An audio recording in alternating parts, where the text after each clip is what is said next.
Rahman use of articles में हमने इससे पहले क्लास में डिटेल से डिस्कस कर चुके हैं। उसी का पार्ट 2 है ताकि क्लास लंबी ना हो जाए। तो उसमें हम यहाँ तक पहुँचे थे कि जो हमने पेट रूल्स पढ़ रखे होते हैं, बाज़ औक़ात जब सेंटेंसेस के फॉर्म में हमसे ये पूछा जाता है कि जी आप जहाँ चाहें आर्टिकल पुट करें, जहाँ चाहें ज़ाती लगता है उसको हटा दें, तो उस सूरत में हम कंफ्यूज हो जाते हैं। तो वहाँ क्योंकि बाद का जनरल रूल की वायलेशन हमें नज़र आती है या जनरल रूल को हम एज इट इज़ अप्लाई करें तो सेंटेंस गलत हो जाता है। तो लिहाजा सिचुएशन को देखना पड़ेगा। Child is father of man, तो इसके साथ आर्टिकल लगाएं, the child is father of man, ऐसे कर दें।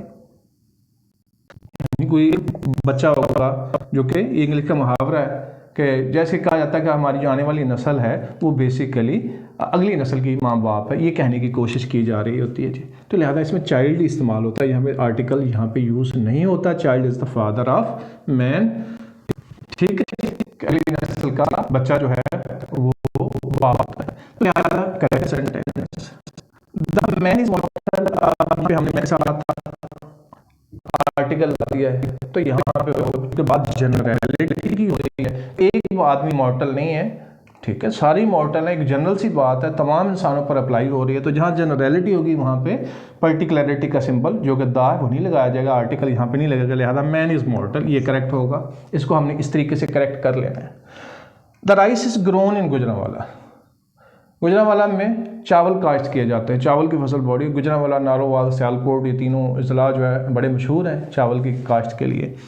लेकिन ऐसा तो नहीं है कि कोई ख़ास चावल है वो काश्त किए जाते हैं, तो लिहाजा आर्टिकल की ज़रूरत नहीं। राइस इज़ ग्रोन, चावल ही है ना ये, चावल की कोई ख़ास टाइप तो नहीं, तो चावल हैं, हर जगह काश्त होते हैं। तो लिहाजा rice is grown in these areas, अगर इनमें से किसी का भी नाम लिख दें तो राइस इज़ ग्रोन।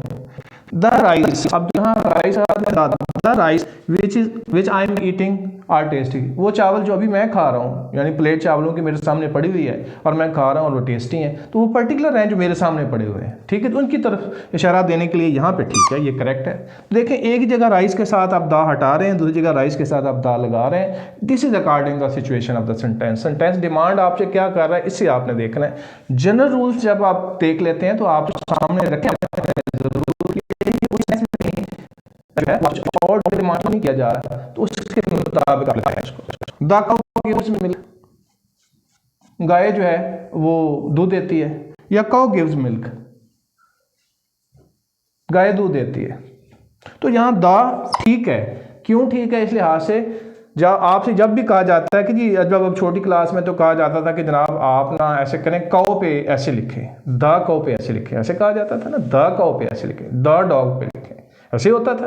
क्यों कि काउ से मुराद गाय है, दा काउ से मुराद ये है कि गाय जो तमाम जितनी भी दुनिया में गाय पाई जाती है सबकी रिप्रेजेंटेटिव है, यानी वो सबको रिप्रेजेंट करती है। द काउ गिव्स मिल्क का मतलब है दुनिया की तमाम गायें दूध देती हैं, ये कहने की कोशिश की है। तो इसमें जो है वो इसके साथ जब आर्टिकल लगा देते हैं तो वो एक नुमाइंदा काउ जो है बन जाती है।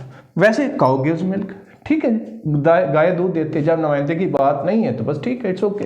तो लिहाजा यहाँ पे आप देखें कि बगैर आर्टिकल के सेंटेंस करेक्ट है, वहाँ पे आर्टिकल के साथ सेंटेंस करेक्ट है। तो लिहाजा ये सिचुएशन पे डिपेंड करता होता है कि आपसे सेंटेंस क्या डिमांड कर रहा है और सेंटेंस में क्या जो है सिचुएशन क्रिएट हो गई है। तो लिहाजा वो जो पेट रूल्स हमने पढ़ रखे होते हैं कि ये यहाँ पे यूज़ होगा, एन यहाँ पे यूज़ होगा, दा इन जगहों पे यूज़ होगा, तो आप बाज़ औक़ात जो हमें सेंटेंस दे दिए जाते हैं, सवाल इस तरह दे दिया जाता है कि put the article where it is needed, वो आर्टिकल जहाँ पे जहाँ आर्टिकल की ज़रूरत है आप उस पर खुद ही आर्टिकल लगा दें, और जहाँ नहीं ज़रूरत उसको आप ओमिट कर दें। ये क्वेश्चन दे दिया जाता है तो उसको आपने सिचुएशन के लिहाज